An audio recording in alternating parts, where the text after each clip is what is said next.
Welcome to Coming to New England. My name is Jack Clarke. My guest today is Ed Acorn. Thank you for being here. Thank you, Jack. Now, first question, what is your full name? My name's Edward Acorn. Okay. Why did your parents select this name for you? Well, my grandfather was named Edward, so I think I was named after him. Okay. So when and where were you born? I was born in Westboro, Massachusetts, which is outside of Worcester, and I was born in April 1957, a long time ago. What is your earliest childhood memory of that time? Oh boy, I remember, it's a strange memory, but I remember getting up late one night and just leaving my bed and going and looking out at the stars. So it's, I guess I was a dreamer as a baby. What kind of games did you play growing up as a kid? I was probably the worst baseball player in the history of Little League Baseball. And I just love baseball. Probably I love it so much because I understand how difficult it is to do it well. Right. So I've written a couple books about baseball, and I love that sport. Yeah. So I played that growing up, and street hockey, that was very big when I was growing up, kind of stuff. What was your school like as a child? What were your best subjects or your worst subjects? Oh boy. I suppose my best subjects were English, which I pursued in college. I was an English major at Boston College. Okay. So growing up, I loved literature. I just sort of got into it, poetry and novels, and they just really spoke to me. I see. And so what school activities did you participate in? Did you participate in baseball, like you said? I didn't. I was too crummy to really participate in baseball, but I was a band nerd. I participated in band. I was the editor of our class literary magazine, The Mercury, and I was the editor of the high school yearbook. So. Who were your childhood heroes? Oh, well, as a baseball fan, I loved this big first baseman for the Boston Red Sox, George Scott. Wow. I thought he was incredible. And I got into baseball history. I loved Jackie Robinson and Willie Mays. The movies I saw of Willie Mays were amazing. And growing up in Massachusetts, I, of course, loved Carl Yastrzemski, the Boston Red Sox left fielder. He was just an amazingly graceful fielder. And I was 10 years old when the Red Sox won the pennant, and he won the Triple Crown that year, and that was quite an amazing thing to see. Are we ever mentioned in the newspaper at all? The first time, I was mentioned when I was born, right. And then I was mentioned when I got hit by a car when I was 6 years old. Hit by a car and thrown up on the curb, and it suffered no broken bones or anything. It was sort of this miraculous thing. But so I got into the paper for that. Later on, when I was a high school student, I skipped school one day to go to the Red Sox opening day, and I came back with a note I think I fabricated saying, please excuse Edward, because he was not up to going to school Friday. And then I went into my class, and some girls said, did you see the front page of the Globe sports section? I said, no, what do you mean? She said, go look at it. And I did. There was a giant picture of me being shown to my seat by an usher.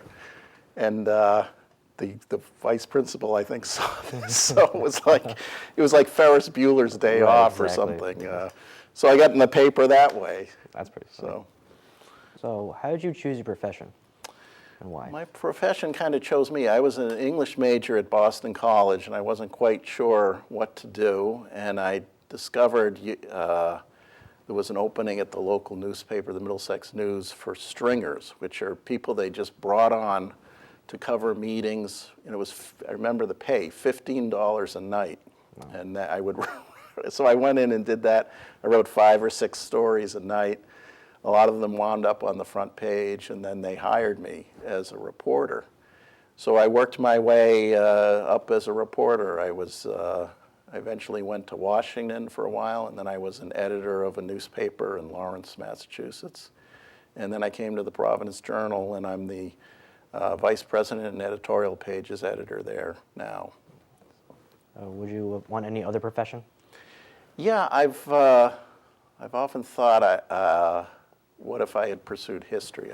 I love history, and I've tried to become sort of an amateur historian. I've written a couple books about baseball history. So I've sort of figured on my own historical research and footnoting and just the really complex task of telling a story from the past in an interesting way. But I think that kind of training might have been fun. And I think Right. history is very, very important to our society.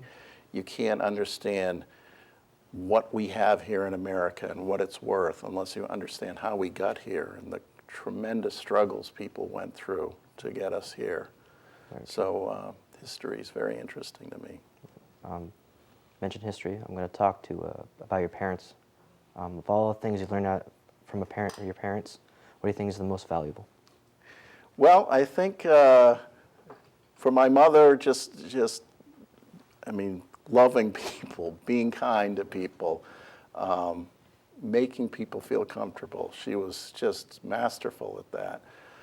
For my father, to be skeptical and to not take everything at face value. He used to do a sort of a riddle to us kids when we were growing up. He said, if you call a horse's tail a leg, how many legs does a horse have? And we would always say, oh, Daddy, we figured it out 5. And he'd say, nope, 4. Because calling it a leg doesn't make it a leg. And that's sort of a way to say, you know, just making something up doesn't make it so. And I found out later that that story has been traced back to Abraham Lincoln, who had sort of a similar perspective on life. So I thought that was a valuable lesson. And last question, Ed. How do you define the American dream? The American dream, I think, is what Lincoln thought it was. It's opportunity. It's the chance to, through your own efforts, to move forward. And I hope we don't get rid of that. I think people have to succeed and fail. I think it's really important that there's opportunities for people through their own effort to get ahead and get rich and enjoy the kind of life they want, rather than everybody fitting into one model.